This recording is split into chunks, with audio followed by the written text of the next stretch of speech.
अध्यक्ष महाशय, वंदनीय गुरुजन वर्ग आणि माझ्या प्रिय देशबांधवांनो, मी आयुष शिवराम सोनवणे.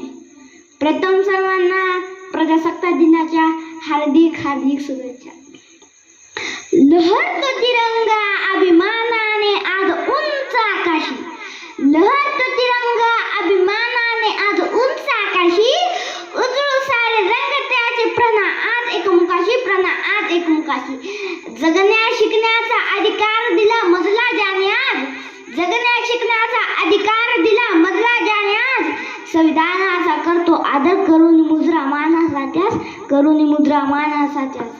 माझे पहिले वंदन या मातृभूमीला ज्या कुशीत अनेक क्रांतिकारकांनी जन्म घेतला. माझे दुसरे वंदन त्या तिरंग्याला जो भारताच्या स्वातंत्र्य लढ्याचा खरा साक्षीदार आहे.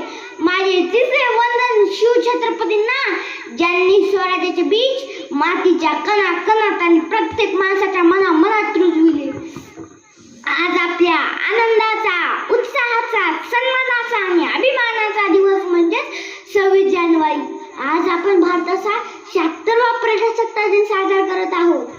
15 ऑगस्ट 1947 रोजी आपल्याला स्वातंत्र्य मिळाले हे खरे आहे, पण राज्य कारभार सुरळीतपणे चालावा म्हणून देशाचे संविधान करण्यात आले आणि हे संविधान 26 जानेवारी 1950 रोजी अंमलात आले.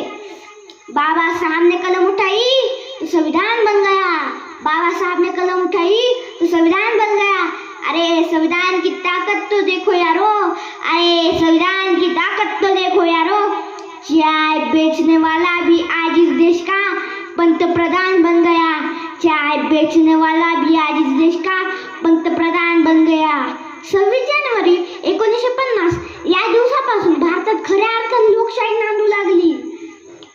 भारत एक सार्वभौम, समाजवादी आणि धर्मनिरपेक्ष प्रजासत्ताक देश बनला. रात्रंदिवस डोळ्यात तेल घालून सीमेवर तैनात असणाऱ्या या सर्व माझ्या जिगरबाज सैनिकांना मी